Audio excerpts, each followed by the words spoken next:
Olá, pessoal. Meu nome é André Naves. Estamos aqui no Vozes pela Inclusão, Diálogos pela Inclusão.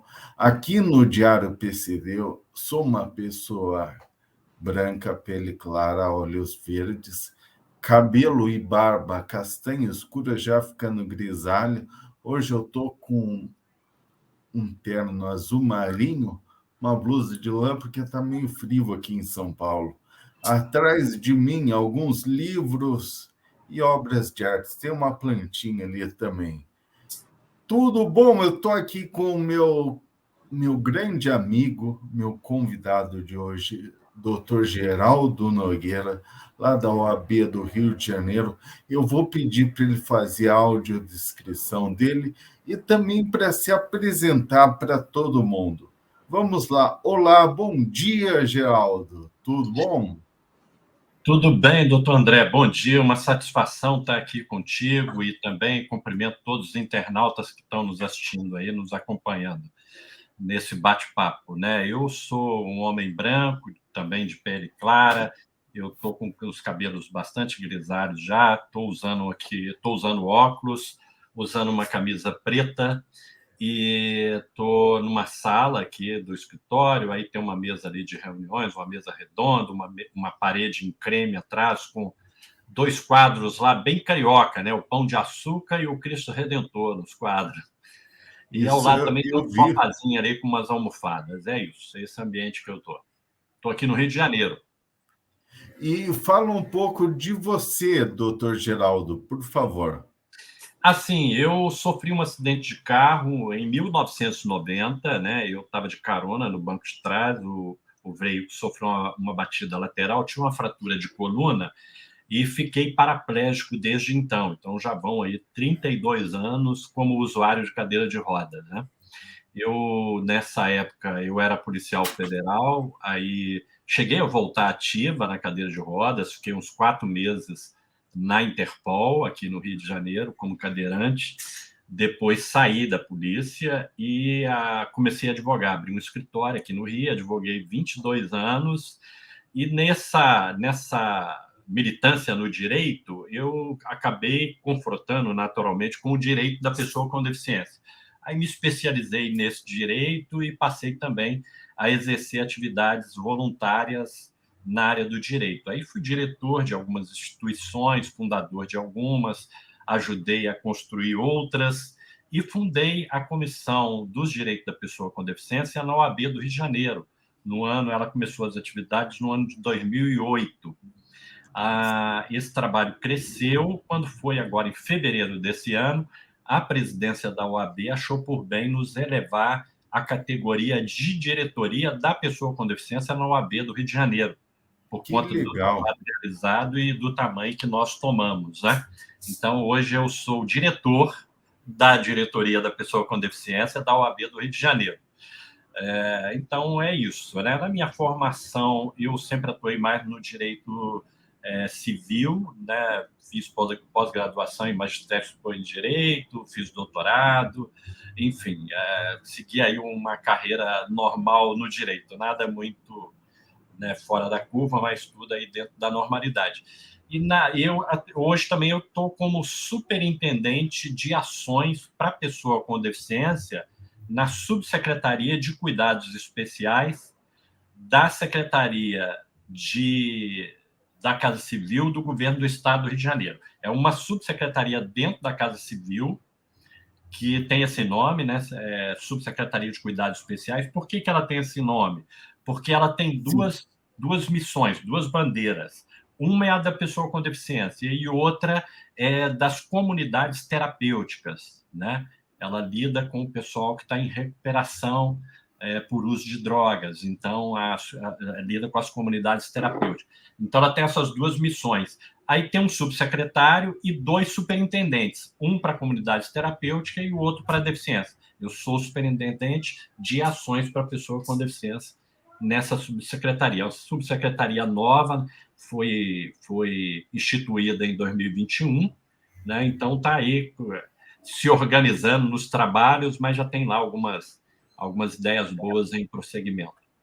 Geraldo, e mais para frente eu vou querer conversar também sobre os seus livros, que eu acho bem interessantes, mas agora dois assuntos que me vêm à mente. Essa superintendência de cuidados especiais. Ao mesmo tempo, a gente vê que o governo federal está tentando instituir uma política nacional do cuidado. Esses dias, há algum tempo, há umas 2 semanas, eu acho, eu tive uma live com o Instituto Alessandro Oliveira, aqui de São Paulo. Sim. Infelizmente, por problemas técnicos, eu não consegui participar. Eu escrevia, elas me viam, mas não tinha imagem nem som. E eu fui atrás. O tema dessa live era quem cuida dos cuidadores. Então, você falar que faz parte dessa superintendência de cuidados especiais, e eu já vinculando a política nacional do cuidado, eu gostaria que você tentasse, de alguma forma, me responder isso, doutor Geraldo. Quem cuida dos cuidadores? Porque a gente percebe que a economia do cuidado, muitas vezes racializada, muitas vezes é relegada às mulheres, é tratada ainda para fins previdenciários e trabalhistas como um subemprego ou como uma questão não econômica. Pelo contrário, ela é valiosíssima. Então, a pessoa que fica vinculada ao cuidado não tem tempo de trabalhar, de ganhar sua sobrevivência e perde, inclusive, sua vinculação previdenciária futura. Eu gostaria que você comentasse um pouco sobre os cuidados especiais, sobre essa economia do cuidado.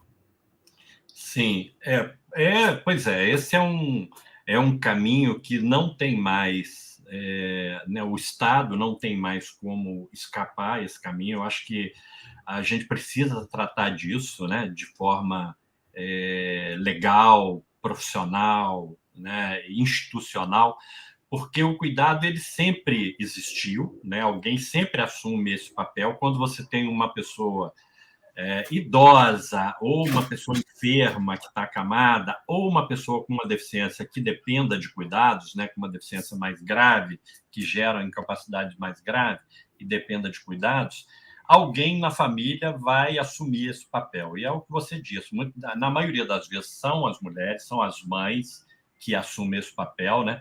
É um trabalho árduo, porque ele é um trabalho de muita responsabilidade, porque na maioria das vezes você lida com a saúde e até com a sobrevida dessa pessoa, fica na responsabilidade do cuidador. E é um trabalho incansável, né? Quando esse trabalho é tratado não profissionalmente, é tratado pelas famílias, ele é um trabalho que não tem férias, não tem folga, não tem feriado. Essas mulheres, principalmente, né, se dedicam 24 horas por dia. Isso acaba acontecendo muito adoecimento mental, né, dessas pessoas, porque elas ficam sobrecarregadas e com uma responsabilidade muito grande de assumir os cuidados daquela pessoa. Então, assim, esse assunto que sempre, como você disse também, ficou à margem da sociedade, né?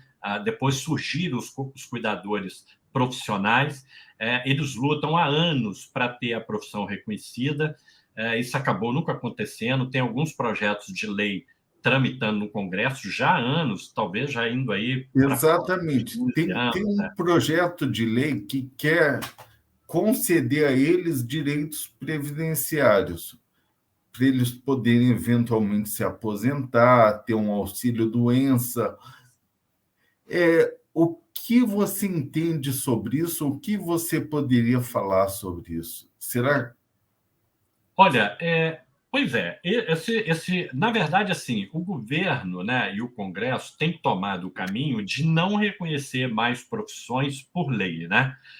Apesar de que, assim, o próprio cuidador agora já foi, assim, a Justiça do Trabalho tem reconhecido os cuidadores como um empregado doméstico. Então, toda a legislação do empregado doméstico, no caso do cuidador, é aplicada à legislação do empregado doméstico. Então, se tiver uma Sim. demanda na justiça com aquele empregador, vai ser usado esse direito, né? No entanto, esse segmento luta por uma identidade própria, né, de cuidador profissional, né? E eu acho que é bem oportuno, porque, assim, na verdade, no meu entendimento, na maioria das vezes, os cuidadores são profissionais complementares aos profissionais da saúde, né? Ou poderia chamar de profissionais auxiliares da saúde, né? São quase enfermeiros, né? Exatamente. Eu tive a oportunidade, né? Eu estava assim, sempre trabalho assessorando algum parlamentar nessa temática da pessoa com deficiência, né? Pelo conhecimento que a gente vai adquirindo e tal. Então esse conhecimento que eu tenho, esse pouco conhecimento, acaba surgindo essa proximidade. E a gente chegou no ano passado, se não me engano, o ano atrasado, apresentamos um projeto de lei para que foi apresentado pelo deputado federal Otávio Leite, a quem eu estava lá assessorando, e o projeto diz exatamente que as pessoas, as famílias que contratarem cuidadores poderiam abater na base de cálculo do imposto de renda os salários pagos durante o ano ou os honorários pagos durante o ano aos cuidadores. Porque, veja bem, uma família que tem lá um idoso já num estágio que dependa de cuidador 24 horas por dia, é um encargo muito grande, né? É um encargo financeiro muito grande, além dos outros encargos emocionais, etc. O encargo financeiro é muito grande para cuidar dessa pessoa 24 horas por dia. Então, é justo que ela tivesse esse abatimento, porque quando essa família cuida desse idoso, esse idoso mais raramente vai usar as redes públicas de saúde, de acolhimento, não só idoso, mas qualquer pessoa que esteja nessa situação. Então, a família está tirando vamos dizer assim, dos custos da sociedade, com saúde ou com acolhimento, aquela pessoa. Então, é justo que ela tenha uma contrapartida no imposto de renda. Então, a gente apresentou esse projeto e a técnica que nós usamos lá na época, doutor André, foi o seguinte: a gente incluiu lá na lei, que dá já a isenção de imposto de renda para quem faz pagamentos médicos, de dentista, já tem isenção, né? Então, a gente incluiu o cuidador como um profissional auxiliar de saúde. Então, na verdade, a gente não criou um direito novo, a gente fez um projeto de lei interpretativo desse artigo, entendendo que o legislador da época escapou a ele incluir esse profissional, porque não adianta o médico tratar bem, a pessoa ter todo um tratamento clínico, né, no hospital, ou numa clínica, ou no consultório médico, ir para casa e não ter o cuidado adequado através de um cuidador. Essa pessoa vai voltar para a rede de saúde. Então, é importantíssimo que essa ponta da linha, que é o cuidador, entre com um conhecimento, com uma base, né, profissional, para cuidar bem daquela pessoa, inclusive poupando outras pessoas da família de adoecerem por ficar ali cuidando dessa pessoa 24 horas por dia. Então, com certeza. assim, é complexo o assunto, né? Eu acho que ele está em discussão no Brasil, vai avançar muita coisa, né? Já tem várias associações de cuidadores de idosos e pessoas com deficiência pelo Brasil. A associação aqui do Rio, que já nasceu há alguns anos, eu não me lembro, mas deve ter sido aí no início da década de 2000, eu fui um dos fundadores, ajudei na redação do estatuto, né? Foi quando eu me aproximei desse segmento de cuidadores.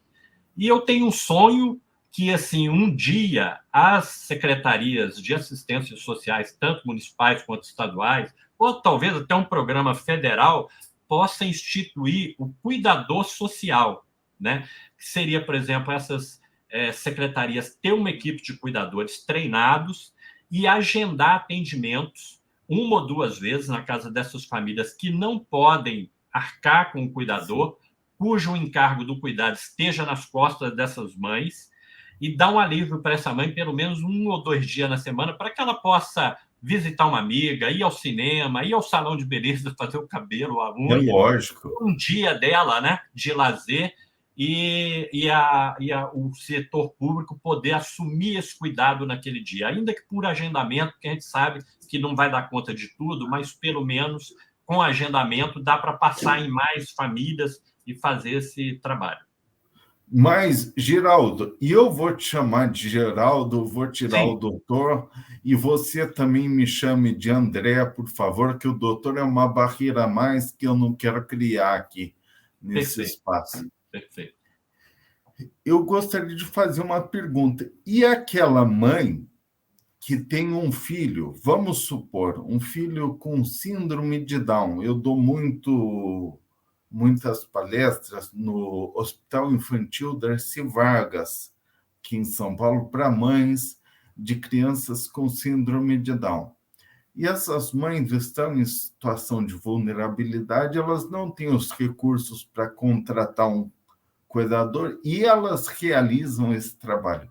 Para elas, tem alguma saída ou elas não vão poder se aposentar mais para frente, vão perder remuneração? Como é que é isso? Pois infelizmente, né, no momento não tem nada, né? Essas mães, muitas das vezes, se dedicam, né, 24 horas para o filho, é o que a gente já falou, que eu estou repetindo. Isso. Essa mãe acaba não se qualificando, não se profissionalizando, abandona, né, toda a sua vida e dedica a esse filho. Acontece às vezes do filho, né? A vida é uma surpresa, ninguém sabe quem vai primeiro. E é muito comum que às vezes o filho, ao falecer, essa mãe fica, ela é perdida, porque ela passou a conviver, a sobreviver, né? Muitos casos, assim, principalmente nas comunidades aqui no Rio, é muito comum que as mães sobrevivam, né? São mães solos, né? Com um filho com deficiência, se dedica a ele e passa a viver do benefício da prestação continuada que esse filho recebe. O famoso LOAS, apelidado Sim, LOAS, né, que o pessoal conhece como LOAS, o benefício da prestação continuada, que é um salário mínimo mensal pago pelo INSS a esses isso. jovens com deficiência. Então, essa mãe passa a viver desse valor, como se elas, inclusive, usam a expressão eu vivo da aposentadoria do meu filho. Na verdade, não é uma Isso, elas aposentadoria, é um falam benefício, muito isso. né? É. E esse filho morre e essa mãe perde esse benefício e não, como ela não se qualificou, não sabe fazer outra coisa, ela Ela fica fica perdida, desamparada, não fica? fica desamparada. Então, o ideal era que esse benefício pudesse, nesses casos, passar automaticamente para essas mães, como se fosse mesmo um benefício né, de prosseguimento, né, da vida dessa mãe que dedicou a vida toda a uma pessoa, inclusive evitando que essa pessoa fosse mais à rede de saúde, fosse parar também num abrigo. Então, quando há esse cuidado familiar, a gente tem que pensar sempre que essa mãe que está dedicando a sua vida, ela está desonerando o setor público de gastos maiores com aquela pessoa, né? Então, se ela está desonerando, é justo que mais à frente ela seja amparada de alguma forma.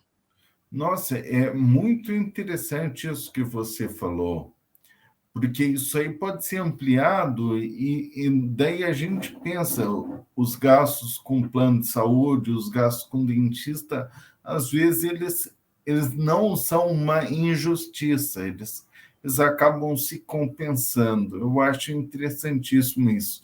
Mas, Geraldo, você mencionou que você é diretor da pessoa com deficiência da OAB do Rio de Janeiro e comentou que antes, quando você começou, isso era uma, era uma secretaria menor e agora foi elevada à diretoria.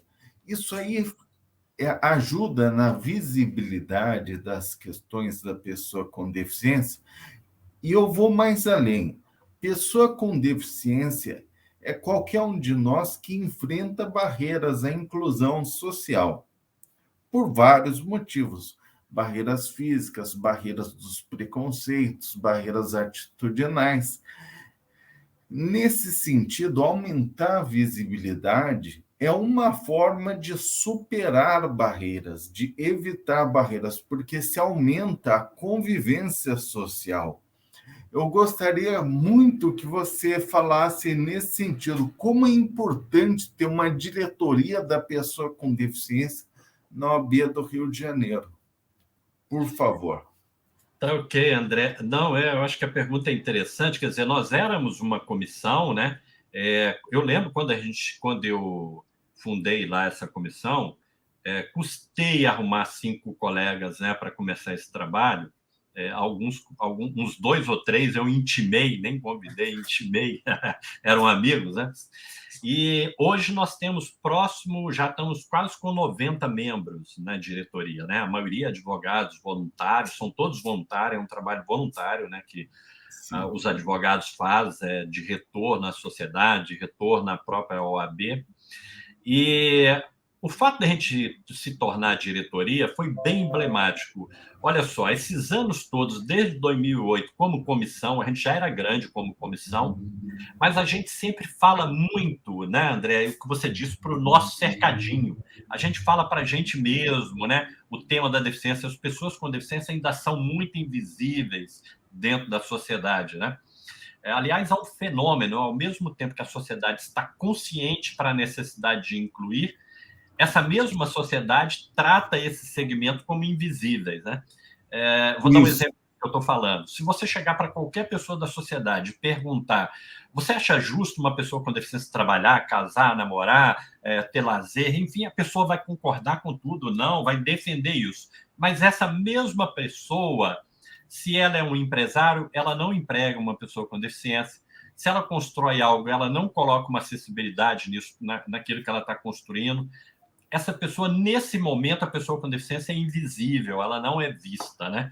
Ela só é vista nesse momento da fala, né? Mas no momento da ação prática, na maioria das vezes, ela é invisível. Muitas pessoas ocupam a vaga de estacionamento reservada para a pessoa com deficiência porque acha que a pessoa não existe. Fala: eu nunca vejo ninguém parar aqui, eu vou parar sozinho. Há uma invisibilidade total, né?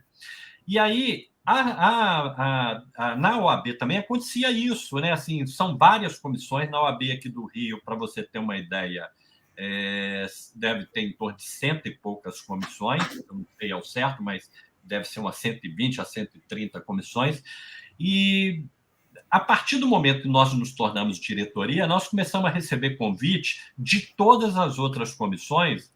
Aliás, de todas não, de várias, vou dizer assim, né? Porque todas seriam a 100 e pouco, mas nós já recebemos aí pelo menos de umas 10, nós recebemos convites para palestrar em eventos próprios daquela comissão. Então, fomos palestrar na Comissão do Direito do Consumidor, do enfrentamento à violência contra advogado, na OAB Mulher, enfim, em várias outras comissões. Ou seja, desculpa, é uma forma de levar a voz da pessoa com deficiência além dos limites da própria diretoria. É isso mesmo. Exatamente. Então, dá essa visibilidade. É um status apenas, mas ele é importante, né? Assim, as próprias comissões também, quando nos chama, né? Como eu estou numa condição de diretor, né? Então, assim, muitas das vezes, para eles, para chamar atenção para o evento deles também, o anúncio de que terá um diretor da OAB presente, tudo para eles é importante. Então, são essas coisas que vão, né? E quando a gente aparece como um diretor, né? Eu que sou usuário de cadeira de rodas, sou um cadeirante, que eu apareço como um diretor da OAB, isso remete para a sociedade uma ideia de produtividade, de pessoa capaz, de pessoa que está incluída, que pode ocupar um espaço de comando, né? Então, isso é importante para a gente em termos de visibilidade social e de mudar esse estigma da incapacidade da pessoa com deficiência, né? Quer dizer, a minha incapacidade como cadeirante é de não andar com as próprias pernas, até porque eu ando de cadeira de rodas, né? Então, eu não ando com as próprias pernas, quer dizer, eu não deambulo, né? Essa é a minha incapacidade, ponto. Mas muitas das vezes a pessoa que vê na sociedade, vê com preconceito, ela acha que eu sou incapaz de ter um trabalho, de sustentar uma família, né, de pagar uma conta no restaurante. As pessoas acham ter essa imagem. Então, quando você aparece como diretor da OAB, né, que é uma instituição respeitada, conhecida nacionalmente, isso remete para uma imagem positiva, o que é importante para o nosso segmento. Maravilha. Geraldo, e agora você também é escritor, você tem alguns livros. Eu gostaria que você comentasse sobre eles, por favor. Tá. Eu publiquei 3 livros, né? O primeiro é Pessoas com Deficiência, Opinião e Crítica. Na verdade, esse primeiro livro é uma coletânea de artigos. Eu mantive uma coluna de artigos aqui por algum tempo no Jornal Dia, aqui do Rio de Janeiro, né? É um jornal de boa circulação aqui, né? Bem conhecido, Você um jornal sabia bem que, popular. vez por outra, eu também publico aí no Dia? Ah, que bom, que bom. Então, eu sempre achei bom publicar em jornal porque a gente sai do cercadinho, né? É Pessoas que isso leem o mesmo. jornal, que não tem nada a ver com o segmento de deficiência, vão travar conhecimento com aquele assunto. Então, é importante fazer isso. Então, a gente fez uma publicação depois desses artigos, né? Desse livro. Esse livro me surpreendeu porque eu coloquei ele lá no site da Amazon. Aliás, todos os 3 estão lá. E ele teve saída lá de 2.800 saídas, né? Números de livros que saíram pela Amazon. Então, me surpreendeu bastante. E o segundo foi um livro, assim, com uma linguagem simples, ensinando como criar uma organização da sociedade civil. Uma ONG, né? Ou uma associação. Que Sim. a organização da sociedade civil, o nome hoje é esse, né? Mas ela tem tantos nomes, né? Pode ser chamado de instituto, de associação, de ONG, Isso. enfim. E aí eu desses caminhos, né? O que você deve pensar, o que você deve responder antes de constituir uma instituição. Ele tem lá também no finalzinho do livro alguns modelos de ata de fundação, de estatuto, de convocação para as assembleias. Mas ele não é um livro para pessoas do direito, não é um livro técnico, né? É um livro para aquela pessoa que quer fazer alguma coisa, comprar e seguir, é uma cartilha mesmo. É Perfeito, é isso. exatamente isso. Não é um livro técnico, apesar de eu abordar alguns pontos técnicos, porque é preciso, né? Está na lei, as determinações. Ele tem, a cada capítulo ele é bem pequeno, mas a cada capítulo eu fiz um resumo estrutural, né? Tá. Com 2 colunas, né? Então, por exemplo, na primeira coluna tem a lei e o que ela se refere, para facilitar a vida da pessoa. Então, eu escrevi o capítulo, tem uma parte do direito tributário, que eu falo quais são os tributos, como é que são as, as, as leis, né, que estabelecem a fundação, os alvarás de funcionamento, e todos esses capítulos têm lá um resumozinho. E ele tem uma coisa muito legal, que é uma espécie de esqueleto de um projeto, que é o projeto para você montar a ONG, mas serve também como esqueleto para um projeto que essa ONG vai executar depois, sabe? Então, assim, é simples, mas dá um caminho do que você tem que pensar na hora de constituir um projeto, seja para criar uma ONG ou para fazer uma ação social qualquer. Então, ele dá esse caminho lá. Esse livro esgotou, mas tem lá ele em e-book no site da Amazon. E o último que eu lancei foi o Aconteceu Comigo. É um livro que tem uma parte introdutória, assim, eu faço um passeio rápido pela história mundial, depois da pessoa com deficiência, né? História do mundo, Sim. né? Inclusive, faço uma brincadeira, porque eu começo a história do mundo por Adão, aí dizendo que Adão foi o primeiro habitante da Terra, já a primeira pessoa com deficiência física da história, né? Ao perder Porque um ele pouco da perdeu a costela. costela. Isso. E aí faço esse passeio, depois falo da pessoa com deficiência no Brasil, conto rapidamente a minha história, por que eu me tornei cadeirante, etc. E depois deve ter lá, acho que são uns 26 contos de situações que eu vivenciei na condição de pessoa com deficiência. Todos eles são contados de uma forma leve, com humor, e eu procuro no finalzinho dar assim, um entendimento do que eu aprendi com aquilo, né? Vivenciando aquela situação. Então é esse aí, esse é o último, está aí rodando. Todos os 3 estão na Amazon, né? Estão na Amazon, sim. Só recapitulando, o primeiro que você falou, como é que é? É o Pessoas com Deficiência, Opinião e Crítica. Pessoas com deficiência, opinião e crítica. O segundo, Como organizar como constituir uma organização da sociedade civil. como constituir uma organização da sociedade civil. E o terceiro, aconteceu comigo. Isso, exatamente. Perfeito.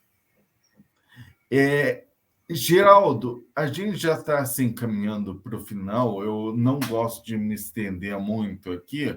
Eu acho que meia hora é um tempo adequado. Eu gostaria muito que você desse uma última mensagem, deixasse uma mensagem para essa audiência sempre tão qualificada, que nos ajuda tanto, do Diário PCD. Inclusive, eu vou fazer um convite para todo mundo que está em casa para pesquisar no site do Diário PCD, entrar, tem muito texto, tem muito vídeo, tem muito material interessante, temas de extremo interesse, tanto relativos à pessoa com deficiência, como aqueles relativos às pessoas interessadas em geral. É muito bom o site. Mas, por favor, Geraldo, faz suas considerações finais aí. Olha, eu também gostaria só de dizer que eu também sou fã aí do Diário PCD, eu sigo as redes sociais. Aliás, o Diário também publica algumas coisas, né? Alguns artigos que a gente escreve, e é um instrumento muito importante, muito necessário. Inclusive, não só as pessoas pesquisarem, né? Mas queria estimular aí potenciais patrocinadores que estão nos ouvindo, né, que apoiem o Diário PCD, porque é importantíssimo e tem uma visibilidade assim fantástica, né, tem um retorno fantástico, com certeza. Se alguém lá patrocinar e colocar sua marca lá, vai ter um retorno também, além de ajudar a maior visibilidade da pessoa com deficiência, né? Só um segundinho, Geraldo, que você tocou num tema importantíssimo. É importantíssimo mesmo, porque muita gente acha, e eu vou me estender só alguns minutinhos a mais, porque isso é Sim. importantíssimo. Muita gente acha que esse trabalho é voluntário, tem de ser voluntário, mas as coisas custam dinheiro, essas tecnologias, o espaço, o tempo do Abrão, o tempo do Roland, da turma toda que permite esse encontro. Ou seja, os boletos não param. Então, nós temos de pensar modelos de negócio que criem externalidades positivas. E é isso que o Diário PCD faz. Então, patrocinadores, pessoas interessadas, todas elas, seria interessantíssimo vocês começarem de alguma forma, a colaborar, a abraçar essa causa do Diário PCD e outros, e perceber essa iniciativa como um investimento de impacto. Ele vai gerar impacto na sociedade civil. Se nós queremos construir uma sociedade mais sustentável, mais inclusiva e justa, esse é um dos principais caminhos. Você tem alguma consideração, por favor, Geraldo? Olha, tenho sim, André. Eu, assim, queria recomendar às pessoas, né? As pessoas têm muita dúvida, né, sobre terminologias para o segmento, né? Então, até, assim, chamar a atenção, as pessoas com muita dúvida, pessoas com necessidades especiais é melhor, né, do que falar deficiência, porque a palavra deficiência, ela não é muito boa, né? Ela significa déficit, perda. Então, as pessoas se limitam um pouco a falar deficiência, mas a terminologia correta é pessoas com deficiência, né? Pessoas com necessidades especiais, existe esse termo, mas é um termo que ampara um segmento maior do que pessoas com deficiência. Eu vou dar uma explicada rápida. Imaginemos um guarda-chuva, né? Aqui. E esse guarda-chuva é pessoas com necessidades especiais. Embaixo desse guarda-chuva, você tem pendurado pessoas com deficiência, obesos, gestantes, pessoas com criança de colo, idosos, e vai por aí adiante. Então, pessoas com necessidades especiais é um grupo social muito maior do que pessoas com deficiência. Então, quando nós queremos nos referir só a pessoas com deficiência, o certo é falar pessoas com deficiência, né? E não pessoas com necessidades especiais. E daí eu acho importante, Geraldo, já pegando o que você falou, eu acho importante, todo mundo acha que a deficiência está na pessoa. Não está, não tem nada a ver com a pessoa. A deficiência está no ambiente, está na estrutura social. Sabe aquele preconceito? Ele que é a deficiência, não é a pessoa. A pessoa é plenamente capaz dentro das características dela. Inclusive, assim, se algum dia eu for cantar ópera, é lógico que eu não tenho essa capacidade igual o Andrea Bocelli, mas para outras coisas eu tenho capacidade que o Andrea Bocelli talvez não tenha. E Sim. assim sucessivamente. Então, todos nós somos esse grande quebra-cabeça, nenhum de nós é deficiente. O ambiente, sim, pode ser deficiente, a estrutura social pode ser deficiente, pode excluir pessoas. E nós precisamos trabalhar para que isso não aconteça. É isso, Geraldo. Perfeito, não, foi perfeito, é exatamente isso, né? A deficiência, hoje o conceito de deficiência ele é social e é exatamente isso que você disse, né? Para um médico, eu tenho uma paraplegia, então a deficiência está em mim, né? Mas para a lei hoje, para a lei brasileira de inclusão, né? E para o nosso sistema jurídico, a pessoa com deficiência, o conceito é social da deficiência. Então a deficiência está nas barreiras, no meio que a pessoa vive, né? Então, se eu estou num ambiente totalmente acessível, para a lei eu não tenho deficiência, a lei não precisa me amparar. Se eu chego num ambiente que tem uma barreira, aí a deficiência aparece por causa daquela barreira e eu sou amparado pela lei, né? Então, isso mudou muito, tirou das pessoas com deficiência esse peso de ser o responsável pela deficiência, né? Hoje a sociedade é que tem esse encargo e ela precisa mudar para incluir todos esses segmentos, incluir as pessoas com deficiência, né, no meio social, né? Isso é importante. Então, até usando uma frase de Gandhi, o que Gandhi disse, né? Se você quer ver uma transformação no mundo, seja em você mesmo essa transformação que você deseja ver no mundo, né? Então, não adianta nós pensarmos em inclusão e não agir. Precisamos colocar em prática. A sociedade precisa colocar a inclusão em prática. É responsabilidade de todos nós da sociedade brasileira. Muito bom, Geraldo, ótimo. E então, com essa frase, eu já vou encerrar, porque eu acho que ele falou muito bem. Eu só vou aplaudir essas frases do Geraldo e perguntar, Geraldo, você tem alguma mensagem final para deixar para os ouvintes aqui? O que você gostaria de falar?